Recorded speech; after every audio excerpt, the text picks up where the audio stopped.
Okay, so hello and welcome to everyone. Before we get started, I just wanted to provide you with a few housekeeping notes. We will be recording this webinar today and it will be posted onto our website afterwards. There will also be a Q&A session after the presentation. So please feel free to type in your questions in the Q&A function at any time, and we will read those out during that session. So to start off, I think most of you know who I am by now, and if not, I welcome the opportunity to get acquainted. I'm Marie Mould, and I'm the Manager of Stakeholder Engagement here at Electricity Human Resources Canada. Thank you for joining our webinar today on Designing Workplace Culture for 2021 with our very special guest today, Jennifer Collins. In our most recent report that we just launched yesterday, actually, Powering Through Together, over 95% of the respondents surveyed felt that their pandemic adaptations have strengthened their company culture, building a strong team overall. I think that's really great news for our industry. The question is, how do you maintain that culture you have built moving forward? So the report is available and it is on electricityhr.ca if you want to have a look at it. I'm very delighted now to introduce our presenter, Jennifer Collins. Jennifer is the CEO of Hazel and Collin Associates, a leading boutique management consultancy delivering transformative leadership and culture programs. Jennifer is recognized as an innovator in the evolution of leadership and culture, working with executives, teams, and organizations to accelerate strategic imperatives while optimizing people and process performance. A strategist at heart, Jennifer understands how to assess the landscape of an organization to design a plan that aligns people around a shared vision. As an ICF certified executive coach, Jennifer's passion is inspiring leaders to inspire others. She is skilled at developing high-performance cultures that build leadership, bench strength, and deliver meaningful business results. Welcome, Jennifer. We're thrilled to have you here today. And now I'm going to switch this over to you. Fantastic. Thank you so much, Marie. It is such a pleasure to be here. Who wouldn't love, big passion of mine, culture, people, leadership. So to get to talk about it for an hour is a gift. And I'm sorry I can't see everybody, but I'm glad to see you're here. I can see participants rolling in as we go. I'm just going to start sharing my screen. And if you could bear with me, I'll get that up and going right now. And whoop, here we go. Okay, so welcome to the conversation. And what we're talking a bit about today is how do we design workplace culture for 2021? And Marie, I think it's fascinating the outcomes of the report being that the organizations that participated feel that their adaptability and agility over the past year has actually fostered more high performance in culture moving into 2021. And actually, the research is telling us that that is true. So that feeling, that gut, I'm sure some of you have done assessment and survey, it's very true. We actually made some really great gains over the past year. If something good did come of it, we did see some improvements in our organizational culture. And now the opportunity is to really understand what were those improvements and how did we make them? Which of those improvements are actually sustainable into 2021? And how do we lead that culture moving forward? So this morning I'm going to talk a little bit about culture from a reflective point of view. Let's reflect back on what's happened this past year as a means of forecasting what will be needed and necessary in terms of our leadership and our organizational cultures moving forward. And I love, even though we're doing webinars, I love there to be some interactivity. So I'm using a tool this morning called Poll Everywhere. And I'm going to invite you right now to either pick up your phone or open a separate web browser. And on your web browser, you go to pollev.com and you enter HCA, and you'll see some live questions coming up. We have a couple near the front end of this presentation. Alternatively, you can go to your cell phone and open up your messaging app and go to 37607. So in the telephone number, just type 37607, and you'll be able to put in a code to respond to us via text. And that code is actually HCA. So you're texting HCA to 37607. Okay, we'll have another chance to look at those instructions in a second. So Marie, thank you very much for the introduction. I won't spend too much time here. I'm Jennifer Collins. I'm the CEO of Hazel & Collins Associates. And as Marie said, our focus as an organization is on culture strategy and leadership strategy. So how do we design cultures in our organization that enable us to achieve our business imperatives? And that's an important note there. Culture is not fluffy stuff. Culture is not a feeling alone. It's not a checkbox that HR takes care of. Culture really is as important, if not more important, than having a clear strategic direction and clear business imperatives for an organization. So how do we create a culture that enables our businesses to thrive? And then how do we support our leadership in adopting the mindsets, the behaviors, and the leadership competencies to lead that desired culture? That's where we focus. And a lot of the research and insights that we've garnered over this last year from our clients is what I'm going to share with you this morning. We have about half an hour of me being a bit of a talking head, and then we're going to have time for Q&A. So please use the chat. In fact, why don't you say hello to each other in the chat now? Let us know where you're calling in from or attending from. And Marie is going to track what's happening in the chat so that we can answer some of your questions in the last half of this hour. Hi, Charlene. Nice to see you. How deep's the snow in Alberta? Bet it's deeper than the few centimeters we got here. Hello, Narav. Nice to see your name. Fantastic. Only a little deeper. Okay. Welcome to the conversation, guys. Great to have you here. I'm going to show you this slide for two reasons. So for those of you who are saying, who's this woman? What experience does she have? Here's the experience that we're bringing to the call.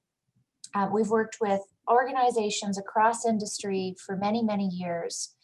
For those of you who aren't as interested in who we've worked with, I share this slide to say this. Every organization, no matter the size, whether it's a 7-person charity or a startup or a 6,000 person fintech or a 60,000 person manufacturing org, whether you're not-for-profit, private sector, public sector, leadership and culture impacts your business's ability to deliver. So no matter our size, this is an imperative for all of us here. And here we go. We're talking about culture today, and I can see some of you are already answering the question in our Poll Everywhere poll. How do you define culture? So if we're going to keep using that word, I want to understand how you defined it. And please feel free to submit. So it's the experiences, norms, and way of life for employees. Absolutely. It's the attitude and atmosphere that's present. Yes, it's living, breathing, palpable environment in a workplace. It's mindsets, it's shared beliefs and values, it's goal focused. We're describing it. Someone here has said, I'm assuming your organizational culture is open, agile, and collaborative.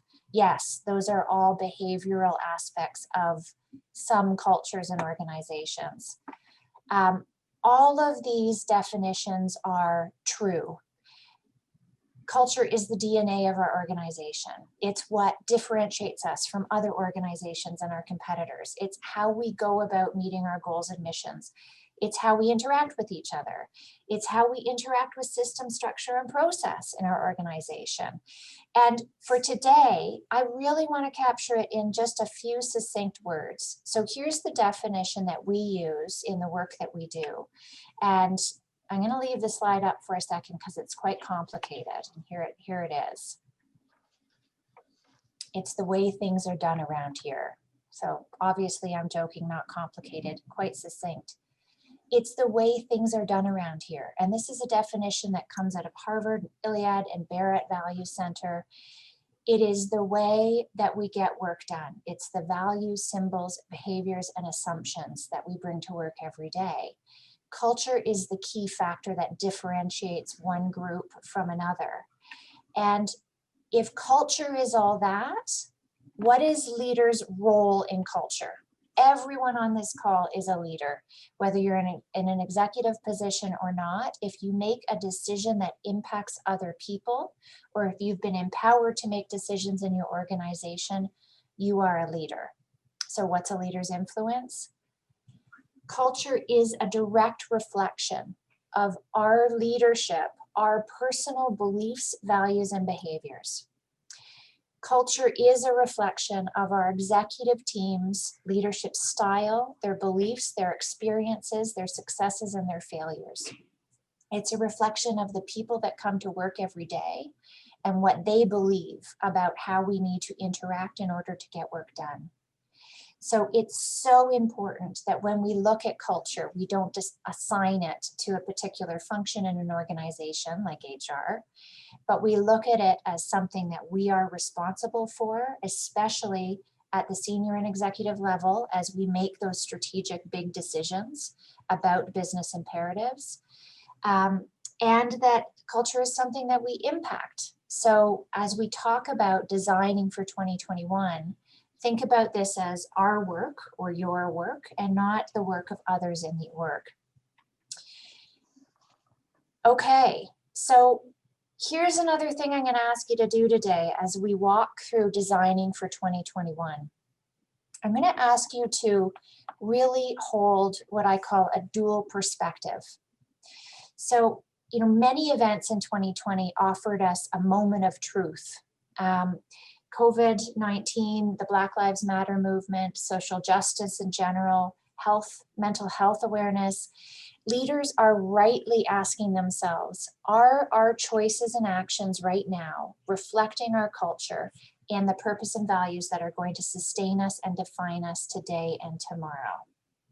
So today I'm going to ask you to hold these two perspectives to create insight and value for the short term and the long term by both reflecting and forecasting at the same time.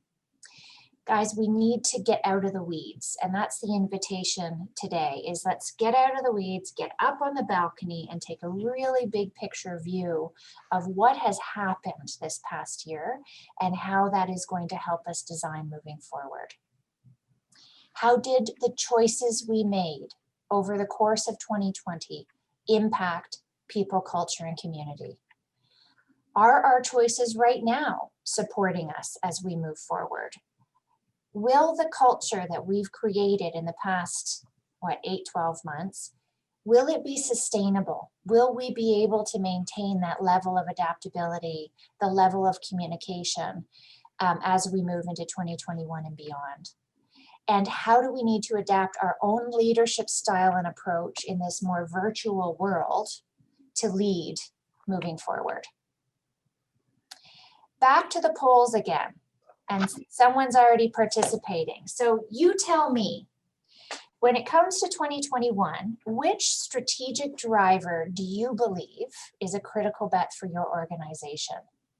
And in this particular poll, you can just type A, B, C, D, E, F, G, H, I. And I think it will let you just pick one, and we understand that there are more than one. Feel free to put comments in the chat as we go along. But again, we're asking, which strategic driver do you believe is a critical bet? Okay, so diversity, equity, inclusion, absolutely. So to be frank, as these come in, I'll share with you, we did a conversation around this with a different group of executives about a month ago, and asked the same question. And yes, diversity, equity, and inclusion was absolutely the #1 critical bet going into 2021. Employee engagement, little focus on talent management and retention, purpose, values, and behavior work, digital acceleration, performance management, customer experience. Okay. Here's what's really interesting about culture is when aligned with strategy, no matter what your critical bet is for 2021, culture is the driver of those critical bets. And a strong culture is going to drive positive organizational outcomes across all of these different imperatives, whether it's engagement, digital acceleration, performance, resilience, innovation, even understanding whether or not we have a culture that is enabling diversity, equity, inclusion, equality, belonging. All of this is born out of our culture. A thriving culture is really no longer nice to have. It really is an essential investment that you can make in your organization, impacting internally, employee engagement, digital acceleration. Externally, it impacts customer satisfaction, talent attraction, and fiscally, your profitability, your shareholder value. And here's my favorite little slide to sort of wrap this up in a bit of a bow. When the wins of an organization, when your strategy, your missions, your vision, your plans, your goal are at odds with the feelings in the organization, what people think they want, what they're looking for, the direction that they're headed, performance suffers. The degree of transformation we saw in the first 6 weeks of this pandemic was equated to 5 years of change at our pre-pandemic pace. So let me say that again.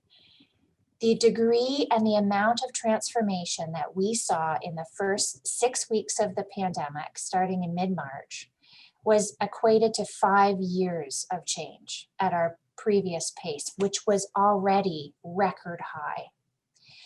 For us to be able to keep our people aligned to that pace and to direction, we have to be paying attention to their feels, feelings, beliefs, values, and behaviors.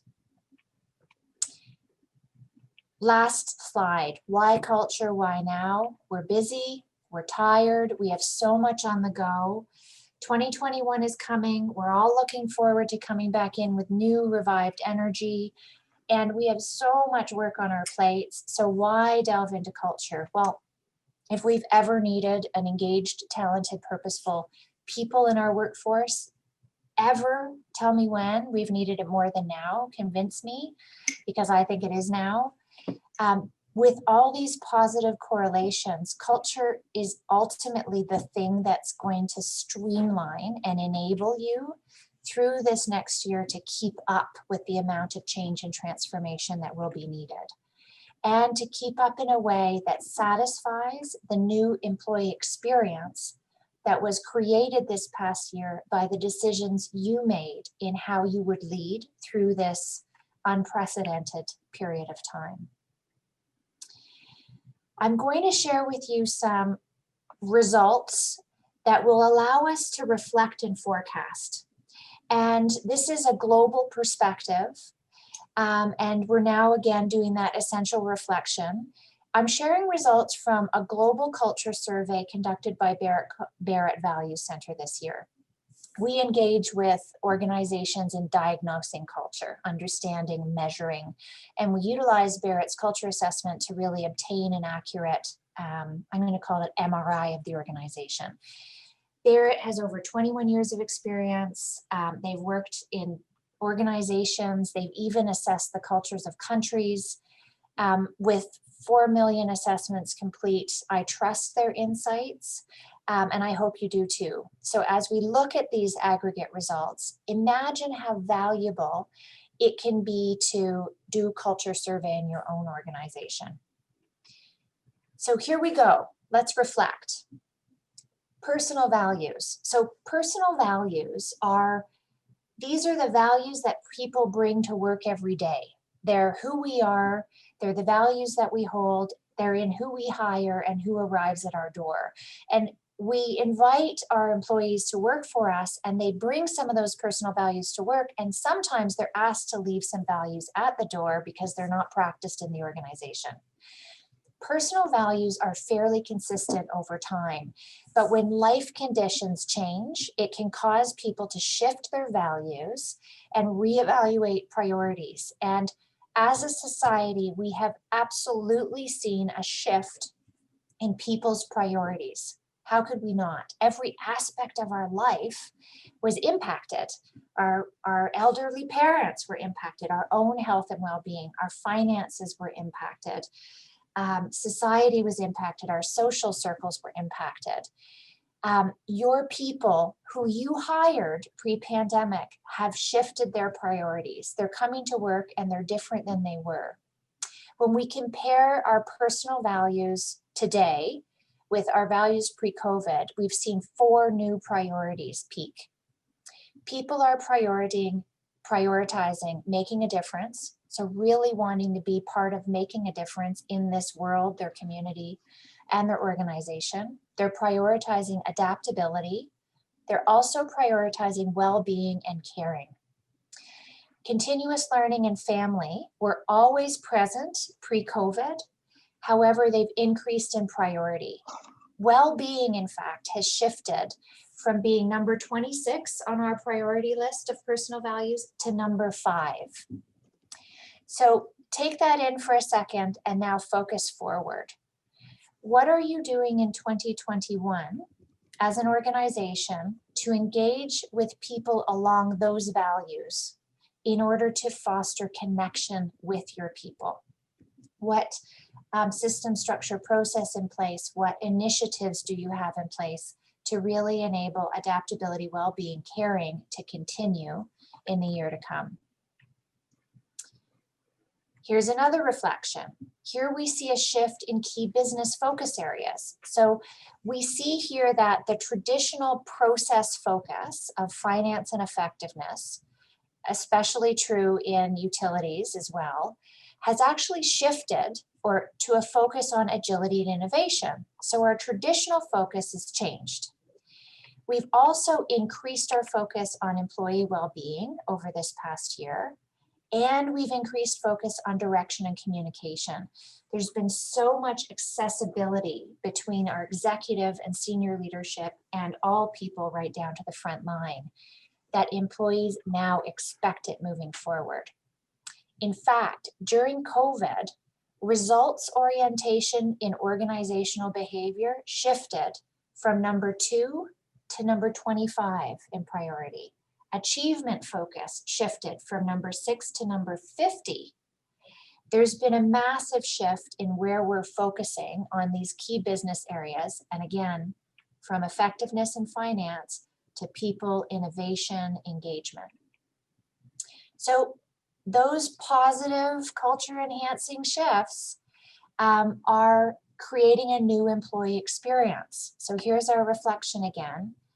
The pandemic and social justice movement have caused organizations to really put focus on people's needs. And, through the summer months, for example, organizational cultures reflected the importance of employee health, work-life balance. The pandemic also disrupted business operations. We saw organizational cultures respond with unprecedented levels of adaptability and agility, which you yourself found in your orgs. COVID-19 cleared away rigid structures to embrace change and to ramp up innovation. We couldn't function in that week when we were told to go home with the hierarchy and the bureaucracy and the rigid system, structure, and process that were in place. We were having to find new ways of doing things. So now focus forward. The employee experience used to be performance, now it's people focus. It used to be about control, now adaptability. Used to be hierarchy, now it's about working together. So what is your current employee experience? What expectations did you create that you will be asked to meet in 2021? And will that experience that's expected Is it the actual experience that will enable you to continue to achieve your business imperatives and to stay competitive in the face of global digital transformation, increased innovation, and agile industry competitors? Are the expectations sustainable? We worked with one organization, the level of communication that was expected was not sustainable. They could not maintain that, so had to create a new employee experience in the past few months to sustain the organization moving forward.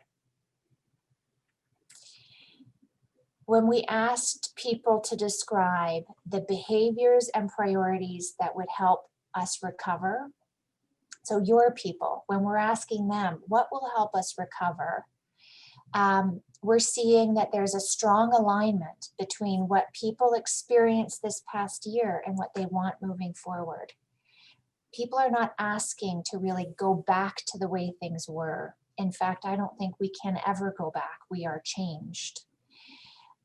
In fact, when we analyze how confident employees are that the shift in focus that was made this past year is what's needed, confidence has actually tripled since the pandemic. This means that the cultural shift brought about by our response to COVID, to the Black Lives Matter movement, and to the other major life-changing events of this year, now more than ever are what people want moving forward. So here's the forecasting again.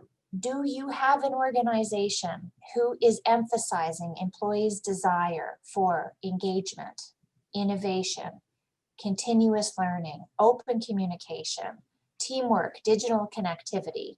These are all going to be drivers of those business imperatives that you have on your plate moving forward. I thought it would be helpful, instead of talking about research, to give you a couple real examples. So these are a couple of clients, we're calling them Company A and Company B for today, who have done an evaluation, a culture diagnostic, to understand what has changed in their organization. And I just thought it was really compelling to share some real information and to just show you how drastic the new expectation can be. So in this particular case, collaboration, innovation, and teamwork was part of the organization's DNA already. This was how we would describe their culture. And we want even more focus on it, but employees identified new focus areas. So where before they weren't prioritizing, now this organization's employee is prioritizing accountability, agility, information sharing, employee engagement, transparency, professional growth, continuous improvement. They have a real expectation for culture evolution. Another organization, similar type of results. So in this particular case, Company B, Charlene, I know, I want to work for Company A. Totally get it. It's a great organization too. I'll let them know you said that. So Company B, we have an accountability culture. We have a continuous improvement culture. We have a teamwork culture. And you may get the feel here that there's a bit more of a manufacturing component in this organization. Very, very target related, numbers related, accountability, continuous improvement. But new focus here, we want to see employee engagement, recognition, open communication as our priorities heading into the next year. And again, when I say new focus, these are focuses that they're not seeing today, but feel are necessary moving forward. So just to wrap this, it's to say, we have to understand the employee experience and how we change that experience, and then ask ourselves, can we create it moving forward to design that culture for 2021? And here's my favorite quote, and this is now back to us as leaders. 95% of our assets drove out of the gate, and it's our job to ensure that we maintain a working environment and a culture that brings them back every morning. And Jim made this quote well before this 2020 crazy year. Well, guess what? In March, 95% of our assets drove out and didn't come back. And now we're trying to create a place where people are willing to come back to a screen every morning, to stay focused when their kids are in the background, when they're distracted by the laundry that's in the corner of their home office in some cases, or in situations where we have frontline workers who are working in, scary conditions, where we're worried about COVID, where there's more system, structure, and process to keep us healthy and safe. We have to figure out how we, as leaders, take on the mantle of culture and really drive what's desired and learn to lead in a different way in order to do that. So a couple of tips, a couple of ideas. How can you design your workplace culture? Well, the decisions you make affecting your business model strategy and the well-being of your employees is directly tied to culture. Understanding the shifts is what's being called for, and it offers you a huge advantage. So consider engaging your organization in the important work of defining their desired culture. And, I had someone refer to this as crowdsourcing. And it sounds silly, but in a way it is. We want every person in the organization to tell us what they're experiencing, what they're expecting, and then to be able to help us connect the dots so we can design for action. If you have any aspirational goal or vision in 2021 that you know is going to require a mindset and behavior shift in your employees, a new way of acting, leading, or behaving, could be new strategy direction. Think back to all those, big bets that we had, all of our strategic business imperatives. If any of these require people mindset shift, we know we have to address culture in order to make it happen. Consider culture versus employee engagement alone. And employee engagement is very valuable. It really does have its space in place. But now is the time to go a bit deeper. It's a simple formula. As your culture improves, so does your employee engagement. It makes your team more productive, etc. Engagement is about showing up at work every day and how you feel about it. So are you showing up and do you feel good about the work that you're doing? Culture is deeper and more telling right now. It's about, are we doing the right work in the right way and feeling good about it? Culture really gives us a bit more of a holistic approach to workplace strategy than engagement alone. Also, number 2, be prepared to meet your people where they're at. So frankly, they outnumber you. If you're a leader, our people, our frontline people are the people. And it's our job as leaders to create followership and to inspire action. Historically, when we've considered factors that impact workplace culture, executives have ranked tangible items. So they've ranked financial performance and competitive compensation amongst the highest measures of workplace culture. However, in contrast, employees rank intangible elements. They talk about culture in terms of candid communication, employee engagement and recognition, access to management and leadership. Looking ahead, leaders and staff appear to still have differing priorities in terms of what is important about making this organization thrive. So leaders are desiring a greater focus on agility and innovation, and a greater focus on society and sustainability. So executives and leaders who are making the decisions about strategy and business imperatives are more focused on agility, innovation, society, and sustainability, which is quite outward focused. Staff, on the other hand, have a very clear desire for greater direction and communication, internal focus, and they want a continued focus on working together by building, by building trust and engagement. So here's the forecast forward again. As we lead our organizations, how do our desires between executive and leaders differ? And how can we as leaders understand that difference and understand that different perspective in order to meet our people where they're at and bring them with us into that agile, innovative, future-focused culture in a way that creates alignment versus disconnect. You know, if we're not careful as senior leaders and executives, we'll move forward and not meet the needs of our people. They won't come with us, which will create a lot of, we'll lose a lot of that positive cultural impact that we had. In order to do that, tip number 3, we really need to focus on having balanced leadership in our approach and our style. And this is essential in 2021 and beyond. Balanced leadership has always been important, but now more than ever, as leaders and as we build leaders, there needs to be a balance on both relationship leadership and task leadership. So we get back to that dual focus again. Are we building leaders who have a high degree of empathy, compassion, and emotional intelligence? Are they good, strong communicators? Are they able to connect with people virtually, through email, through video? Are they able to inspire and empower?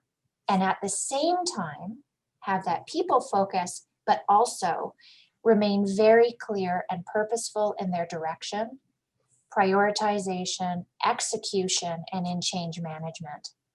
And often leaders are stronger in one than the other. Our absolute imperative is to build this balanced leadership and enable people to embrace both. Coming to the end here, and then we can open for Q&A. I can see some coming in, but please feel free to put your questions in here. And Daryl, I can see your question. Yes, we'll be able to share the deck. In fact, this session's being recorded, so you'll have the recording, I believe. Marie can talk to that a bit more. But here's sort of a last tip, and it's do not rely on new strategy and structure alone. So this model is called the influence model, and it actually comes out of McKinsey. And essentially their work determined that about 3/4 of change and transformation initiatives failed because leaders don't pay attention to the mindsets and behaviors of the organization. We put our emphasis on, well, let's write a new strategy that will enable us to achieve new business imperatives in 2021 and beyond, or let's restructure or reorganize in order to achieve that. But we have to look at all 4 levers equally. Is the strategy and vision that we have for 2021 actually compelling to our people? Does it meet their expectations? Does it meet their new priorities? Do they know what's expected of them, and is it meaningful? Yes, reinforcing mechanisms, system, structure, process. Do we have, and have we adapted our systems and structures to enable us moving forward? Role modeling. Are the leaders in this organization ready to lead in a different way? Honestly, what got us here as leaders will not get us there. We have to evolve and adapt. And are we role modeling that communication style, the direction, the balanced leadership approach that will take us there? And then finally, do we have the skill and capability in our businesses to thrive? Do we have digitally fluent employees? Do we have employees with balanced leadership? Do we have individual contributors who are willing to take on the mantle of leadership and innovate every day? Last but not least, I'll just share with you this quick snapshot from utilities specifically. And really what we're seeing here within this industry is what we see globally. We see that pre-COVID, there was a really strong emphasis in our culture on performance and connections being maintained through community involvement. A lot of our frontline employees, our engineers, our field techs, our technicians are in the field, are in their communities. During COVID, we saw some scary things and some good things. We saw stress actually reduce by 12% in utilities. We saw long hours down by 26%. Less emphasis on cost reduction. support for stay at home for people who needed to. And we saw an increase in information sharing. What's desired in utility specific, very similar to the global picture. Working across groups has become key. So enabling digitally and in other ways, cross-group collaboration, breaking down silos that existed before. There's a clear call, again, for ongoing direction and communication. How do we maintain that as an executive and senior leader with everybody up, down, and across the organization? People want innovation, new approaches, new ways of doing things, the breaking down and the continued lessening of bureaucracy and hierarchy. And there is still and remains a desire for a more supportive workplace, a workplace that's focused on people and employee well-being.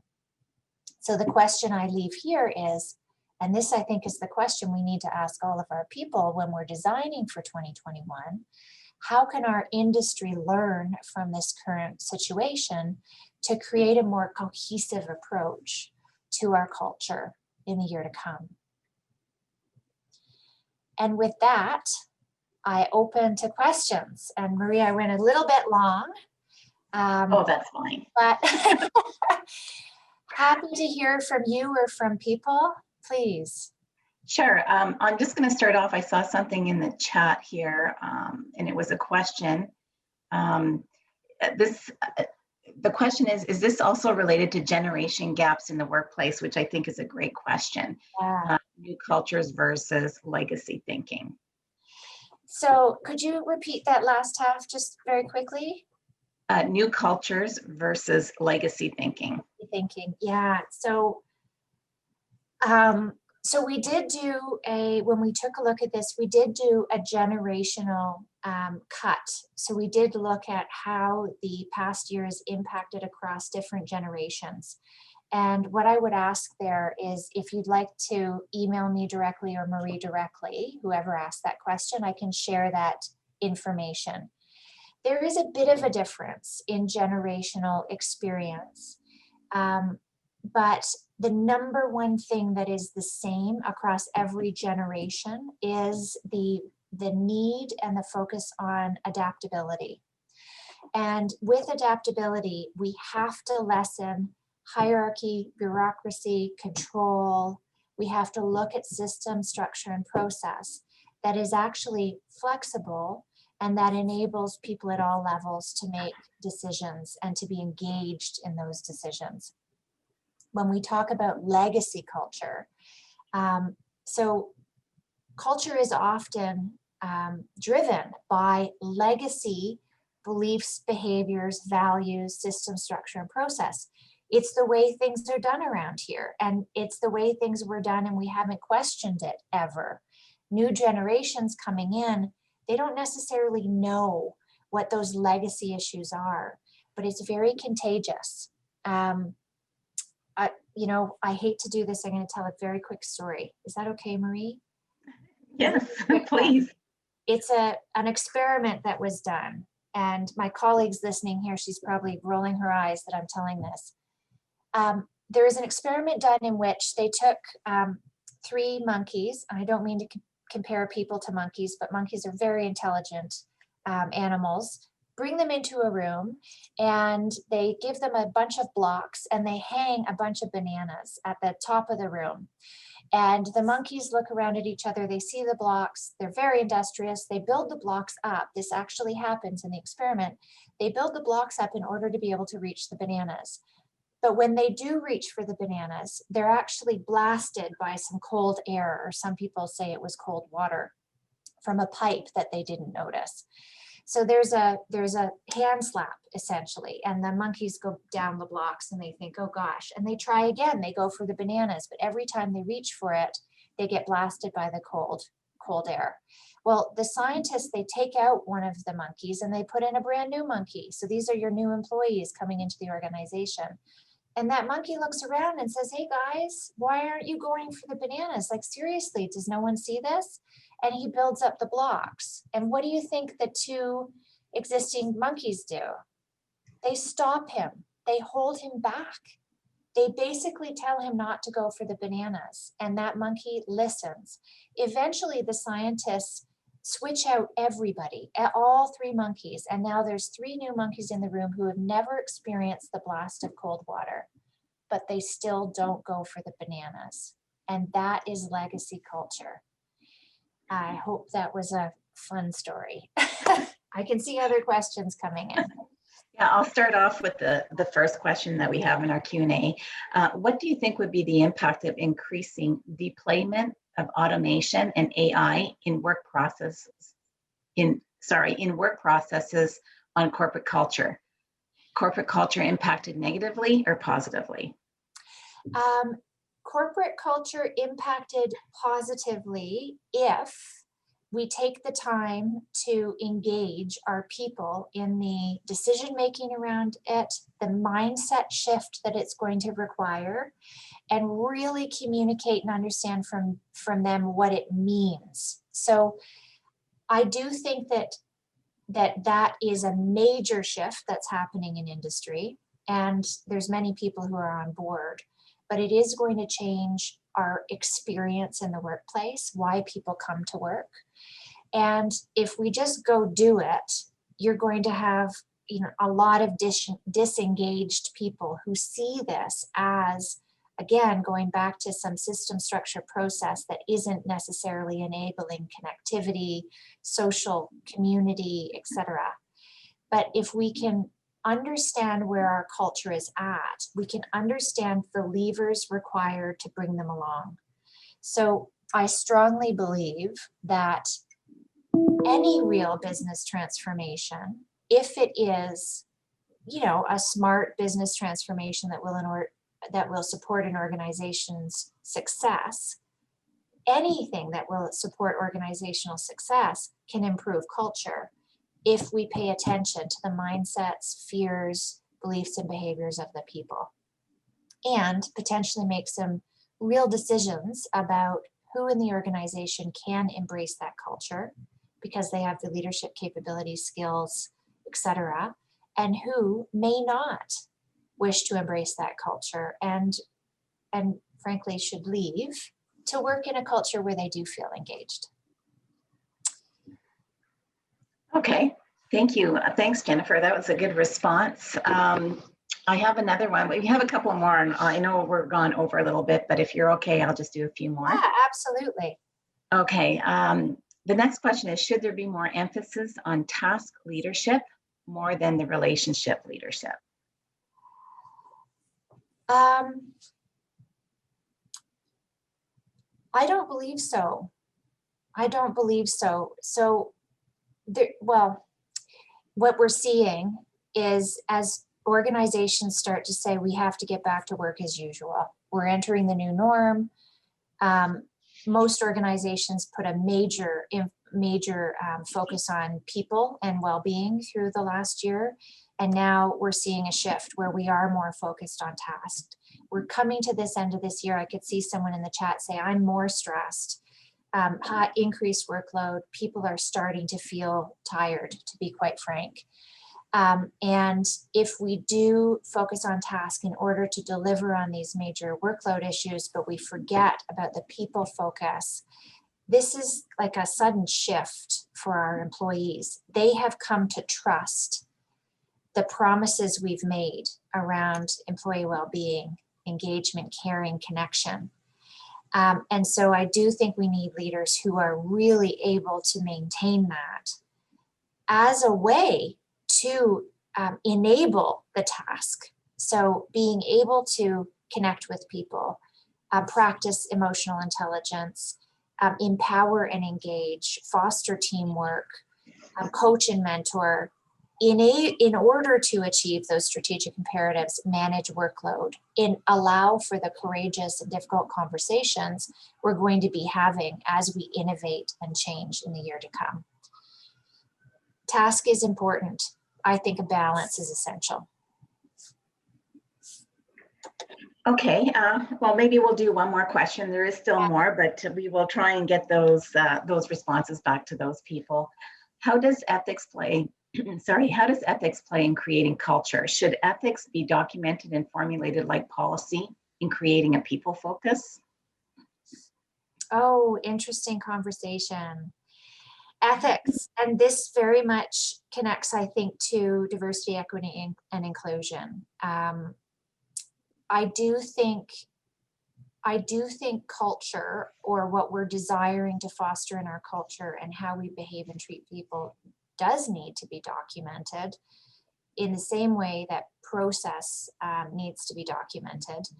But I also believe that, you know, we can't, it's funny, it's the pendulum swinging from being too process oriented and using those processes as rules that restrict our ability to be innovative, adaptive, and flexible.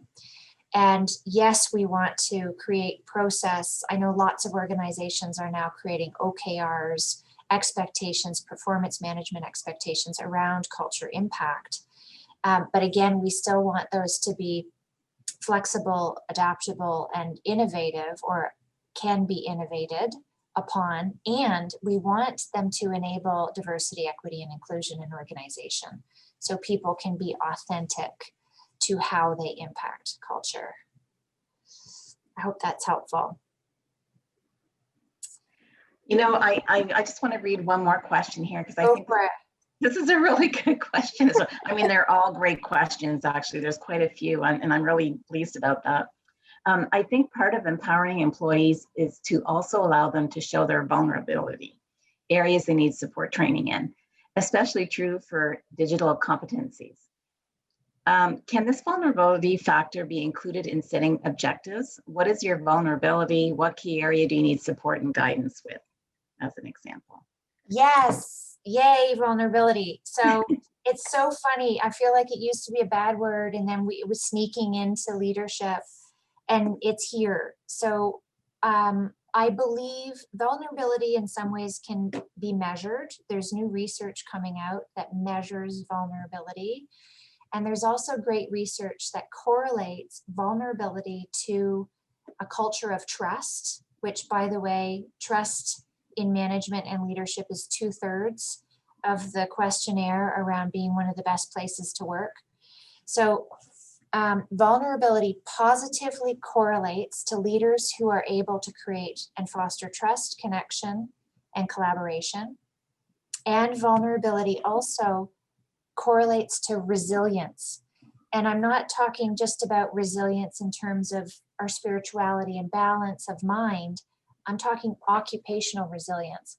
So vulnerability correlates positively to organizations who are resilient in times of change. And vulnerability fosters resilience in teams as well as individuals at an occupational level. I do think vulnerability is something we can measure and should measure, and will foster cultures moving forward. And I don't just think that, it's coming out in the research too. Did that answer the question, do you think, Marie? I do. And again, like I said, there's just, we could be talking about this for the next hour, because there's some great questions and some chat happening. But with that in mind, I will respect everybody's time. So first of all, I want to thank you so much, Jennifer, today, and all of the participants. It was a really great webinar. You can stay informed about some of our future webinars and resources by signing up to our newsletter on electricityhr.ca. I want to wish everybody the best, and to get some rest and relaxation for this upcoming holiday season. And we look forward to hearing from everybody in 2021. I want to say take care to everybody. Thank you so much, and hopefully we'll see you soon. Bye for now. Take care, everyone. Be well, please, and feel free to send questions. We'll respond afterwards. Thank you so much. Thank you.